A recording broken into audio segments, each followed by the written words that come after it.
예, 투자자 입장에서 뭐 미국 증시에 굳이 투자를 하지 않더라도 때려야 뗄 수 없는 게 뉴욕 증시와 우리하고의 상관관계이지요. 뉴욕 증시 상황, 뉴욕앤서울 이항영 전문위원과 함께 점검하겠습니다. 위원님 어서 오십시오. 네, 안녕하세요.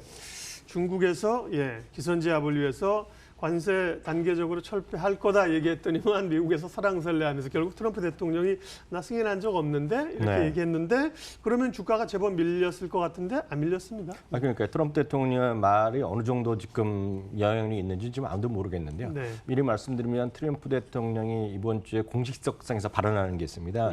이것이 뭐냐면 뉴욕 경제인 클럽이라고 있는데요. 이게 미국 동부 시간 화요일 날 12시, 낮 12시 오천장에서 발표했는데 아마 거기서 다양한 얘기를 쏟아낼 것으로 일단 월간은 기대하고 있습니다. 아마 결코 나쁜 얘기는 아니지 않을까라는 생각을 일단은 많이들 하고 있는데요. 뭐 그건 잠시 후에 좀 말씀드리겠고요. 여하튼 뉴욕 주시장은 트럼프 대통령이 약간의 부인하는 발언, 물론 일요일 날 약간 톤이 약간 달라지긴 했지만 그런 거랑 아랑곳하지 않고 3대 수 모두 그냥 사상 최고가를 갔습니다.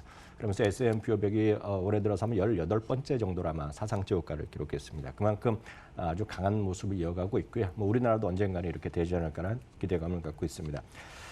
말씀드렸던 대로죠. 무역 전쟁에 대한 완화 기대감이 분명히 지금 시장에 존재하고 있고요. 이런 것들이 결국은 글로벌 경기의 회복에 대한 기대감이 있죠. 물론 이런 것이 어디로 나타나느냐? 금리의 상승으로 나타나고 있습니다. 장단기 금리 역전에 대한 우려감은 이제 상당히 사라진 사실이 되겠는데요. 우선 지난 한 주간에 10년물 금리가 주초 1.75%에서요. 주말에 1.94%를 넘어섰고요. 10년물과 2년물의 장단기 금리 스프레드도 정상적인 방향으로 지금 가고 있고요. 올해 내내 더 문제됐던 것이 10년물과 3개월짜리 돈을 한번 보여드리겠는데요. 금년 2월, 4월, 6월, 8월 수시 각각으로 역전된 적이 많았었는데 지금은 다시 정상적인, 즉 플러스 수준으로 계속 가고 있습니다. 이런 것만 보더라도 약간은 그나마 우려감, 리세션에 대한 우려감, 물론 장단기 금리가 무조건 리세션 아니지만 많이들 징후로 얘기한 거 아닙니까?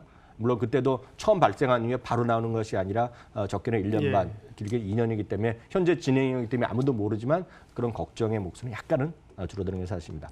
특징주로 바로 들어가겠습니다. 지난주 실적 시즌에서 가장 아마 실적에 관심 있던 것은 주초에는 구글이었고요. 주중에는 디즈니였습니다. 디즈니가 목요일날 실적 발표했었는데요. 실적 기대 이상으로 나왔죠.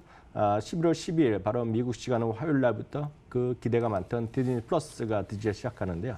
밥 아이거 회장의 자신감이 피력됐고요. 여하튼 주가는 3.75% 올라갔지만 시초가는 5, 6% 올라갔던 것에 비해서 약간은 돌려냈습니다. 월가의 반응은 숫자 자체로 보면 여전히 냉정합니다. 왜냐하면 우리나라는 워낙 성장 갖고만 주가 많이 올라가지만 미국은 꼭 그렇지 않거든요.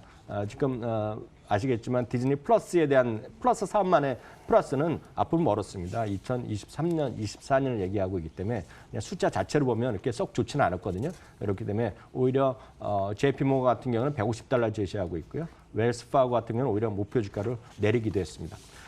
그 밖에 특징적으로 몬스터 베버리지가 어느 정도 올라간 것이 실장의 특징이 되겠고요. 그러다 보니 주간 단위로 잠깐 설명드리면 S&P 500은 5주 연속, 나스닥은 6주 연속, 다우지는 3주 연속 어떤 주가가 올라가는 모습을 보여줬습니다.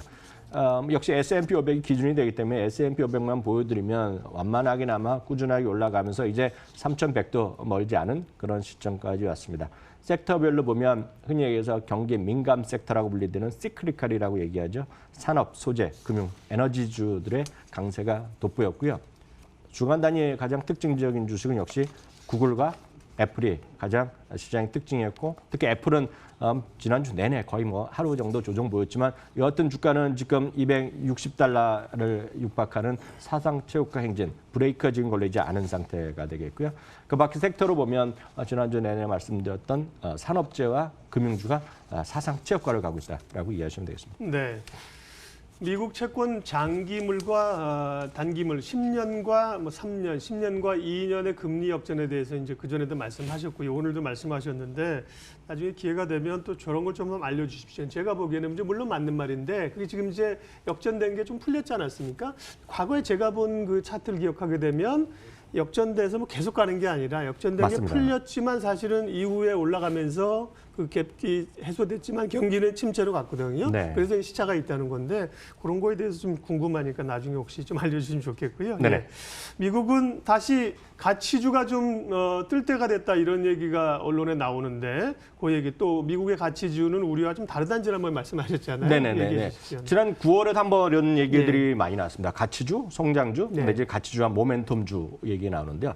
그냥 많은 분들이 혼재돼서 용어를 쓰기 때문에 바로 말씀하신 기억이 예. 되는데, 하여튼 순서대로 이제 진행을 해드리면 예. 어찌됐건 JP모건과 뱅크 오브 아메리카가 이런 얘기를 아주 강하게 최근에 좀 하고 있는 것이 특징이 되겠습니다. 즉 어찌되었건 가치주의 섹터, 가치주에 있는 주식들이 지금 10년 만에 최저 수준까지 떨어져 있다라는 얘기를 많이 하는 겁니다. 그렇기 때문에 성장 섹터, 모멘텀이란 말이 정확한 얘기 되겠는데 모멘텀 주식들이 계속 갖고 그것에 비해서 가치주가 약했는데 올해만 딱 보면 이런 그림이 납니다. 딱 보시면 초록색이 모멘텀 지수가 되겠고요. 아래가 가치주 지수라고 보시면 되겠습니다. 정확하게 하면 ETF인데요. 지금 보면 모멘텀 주가가 계속 올라갔던 것이 금년 상반기까지였는데요. 최근에 보면 그렇지 않죠. 초록색은 옆으로 기고 있고 예. 아래쪽 가치주가 올라가고 있는데 예. 올해만 보면 오히려 가치주가 20% 올라갔고요. 모멘텀 주가는 19% 역전이 됐고요. 가치주는 9월부터 밤짝 다가서면 올라가면서 10월 한 달 동안 11%나 올라가는 것이 흐름이 되겠습니다. 여기서 이제 헷갈려야 하는 것이 성장 섹터다 뭐 이런 얘기하는데 사실 그런 의미가 사실 성장 섹터로 우리가 얘기할 수는 없습니다. 왜냐하면 어떤 섹터에 있건 간에 주가 매출이 늘어나는 것이 성장이지 않습니까? 그러니까 그런 걸 얘기할 수 없고 또 한국적 시각으로 보면 성장주는 지금 매출이 안 나오더라도 어떤 테마가 있는 거로 성장으로 자꾸 얘기하는데 그렇죠. 예. 그게 아니라는 겁니다.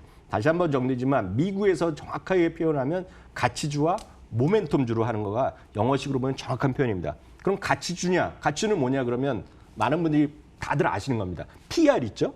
주가 대비 몇 배냐? 이런 게 있겠고요. 또 여러분들 많이 소위 가치주를 좋아하시는 소위 가치, 북밸류죠. PBR 대비 얼마라는 얘기합니다. 그래서 대한민국의 PBR이 1 이하면 사야 된다. 많이 들으셨을 것 같습니다. 네.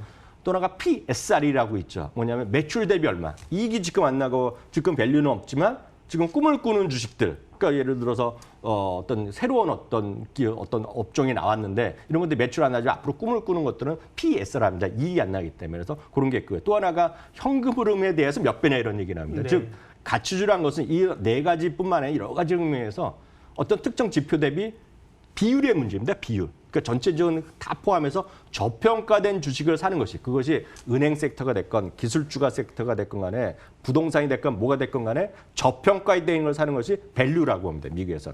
그럼 반대로 우리가 흔히 모멘텀을 얘기하는 그 성장을 얘기하는 것이 정확한 표현은 모멘텀인데 모멘텀은 뭐냐?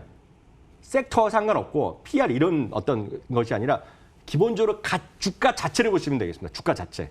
3개월 내지 6개월 내지 1년 동안 큰 변동성 없이 주가가 계속 올라가는 주식을 찾는 것이 바로 모멘텀입니다. 그래서 모멘텀은 다시 말씀드리지만 특정 섹터가 아닙니다. 모멘텀을 기술주로 생각하면 완전히 틀린 얘기가 되겠고요. 모멘텀 주가입니다. 그래서 가장 쉬운 방법은 주가가 올라가는 주식을 계속 사는 겁니다. 그게 이제 모멘텀이라는 의미인데 예. 최근에 보면 계속 올라가던 게 상대적으로 쉬고 있거든요. 그리고 왔다 갔다 하니까 지금 재미없는 그런 것이 되겠죠. 그래서 딱 이렇게 이해하시면 되겠습니다. 모멘텀 저 ETF 중에 많은 분들이 모멘텀 하면 우리식으로 얘기하면 뭐 페이스북이 들어가야 되고 아마존이 들어간다 생각하실 것 같아요. 네. 상식적으로 보시면 그게 아니라 예를 들어서 비자, 마스터카드 이렇게 아니면 청소하는 업체인데 그런 것들이 지금 계속 많이 들어가 있거든요. 코스트코가 들어가 있고 그러니까 여러분들의 개념이랑 많이 네. 약간 다르다는 거 참고해서 말씀드렸습니다. 예. 이번 주 주목해야 될 이슈들 또 경제 지표 또 기업 실적도 이제 막바지인데요. 좀 알려주시죠. 앞서 잠깐 말씀드렸다시피 네. 이번 주에만 가장 중요한 사람의 목소리가 2명 있습니다. 네. 바로 말씀드렸던 화요일 날 오후 12시가 되겠습니다. 우리 시간으로 보면 정확하게 보면 화요일 날 밤중이 될 네. 거라고 보고 트럼프 있는데 대통령. 트럼프 네. 대통령이 뉴욕 경제클럽에서 연설이 있는데 아마 다양한 얘기를 쏟아낼 가능성이 컸죠. 두 번째는 제롬 파월 의장의 의회 증언이 이번에는 상하원 합동에서 했습니다. 그래서 수요일 날 하루 종일 진행될 것 같습니다. 그래서 화요일 날 뭐라고 제가 미국의 분위기는 트럼프 대통령이 제롬 파월 의장이나 FOMC 얘기 별로 안 할 것 같은데 모르죠. 만약 하면 바로 그에 대한 대응하는 질문이 의회에서 쏟아질 거고 또 대응이 나올 것 같습니다. 전반적으로 보면 시장이 나쁘진 않을 가능성이 크다는 것이 시각이 되겠고요. 가장 중요한 것은 역시 다른 것도 있겠지만 금요일 날 소매 판매 정도가 이번 주에 가장 핫하가 되겠고요. 실적은 이번 주에 지난주까지 450여 개가 나왔기 때문에 거의 다 끝났습니다. 있습니다. 이번 주에는 14개가 S&P 500 기업 중에서 발표되는데요.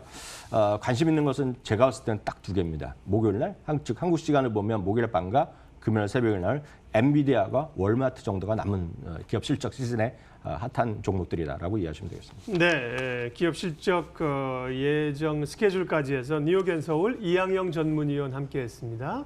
고맙습니다.